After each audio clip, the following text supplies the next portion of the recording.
चतुर मेंढक और चालाक बगुला। बहुत समय पहले की बात है। एक हरे भरे जंगल के किनारे एक सुंदर तालाब था। तालाब के पानी में कमल के फूल खिलते थे और उस तालाब के किनारे बहुत सारे जानवर रहते थे। यहाँ पर एक चतुर मेंढक रहता था जिसका नाम मोहन था। मोहन के अलावा तालाब में एक चालाक बगुला भी रहता था जिसका नाम पंकज था। पंकज बगुला बहुत ही चालाक और लुच्चा था। वह दिन भर पानी में तैरता और अपने लिए मछलियां पकड़ता था। लेकिन जब उसे मछलियां नहीं मिलती तो वह अपने दोस्त मोहन को तंग करता था। मोहन की बुद्धिमानी से पंकज बगुला बहुत प्रभावित था और उसकी चतुराई को देखकर उसकी योजनाएं हमेशा सफल रहती थी। बगुला की योजना। एक दिन पंकज बगुला ने सोचा कि वह मोहन को एक नई योजना में फंसाएगा। उसने मोहन को बुलाया और कहा, मित्र मोहन, मुझे तुम्हारी मदद चाहिए। मुझे कुछ दिनों के लिए दूर जाना है। क्या तुम मेरे लिए तालाब की देखभाल कर सकते हो? मोहन ने सोचा कि यह एक अच्छा अवसर हो सकता है। उसने कहा, बिल्कुल पंकज, मैं तुम्हारी मदद करूंगा। तुम निश्चिंत होकर जाओ। पंकज ने मोहन को तालाब की देखभाल करने का जिम्मा सौंपा और खुद दूर एक अन्य तालाब की ओर चला गया। लेकिन पंकज की योजना कुछ और थी। उसने सोचा कि मोहन को तालाब का अकेला रचकर वह खुद यहाँ से मछलियां चुराएगा।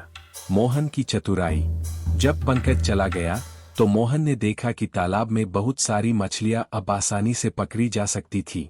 पंकज ने जो मछलियां पकड़ी थी वे सब उसके पास छिपी हुई थी। मोहन ने समझा कि बगुला की योजना में कुछ गड़बड़ है। उसने सोचा कि उसे अपनी चतुराई का इस्तेमाल करना पड़ेगा।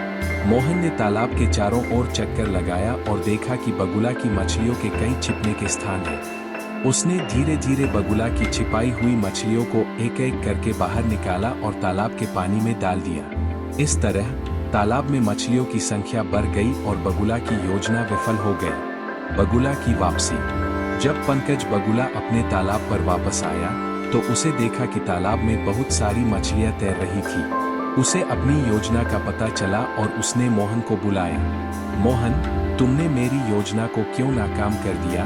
पंकज ने गुस्से में पूछा। मोहन हंसते हुए बोला, पंकज, मैंने सिर्फ तुम्हारी मछलियों को तालाब में वापस डाला। तुम्हारी योजना को मैंने समझ लिया था और जानबूझकर मछलियों को बाहर नहीं जाने दिया। पंकज को अपनी गलती का एहसास हुआ और उसने मोहन से माफी मांगी। मोहन ने उसे क्षमा कर दिया और पंकज ने भी यह समझा कि चालाकी से काम करने के बजाय ईमानदारी से काम करना अधिक अच्छा है। कहानी की सीख। इस जातक कथा से हमें यह सीख मिलती है कि चतुराई और ईमानदारी का महत्व कितना बड़ा होता है। मोहन की चतुराई और समझदारी ने न केवल उसकी स्थिति को सुधारने में मदद की बल्कि उसे एक महत्वपूर्ण सबक भी सिखाया। हमेशा अपनी बुद्धिमानी का इस्तेमाल सच्चाई और ईमानदारी से करना चाहिए।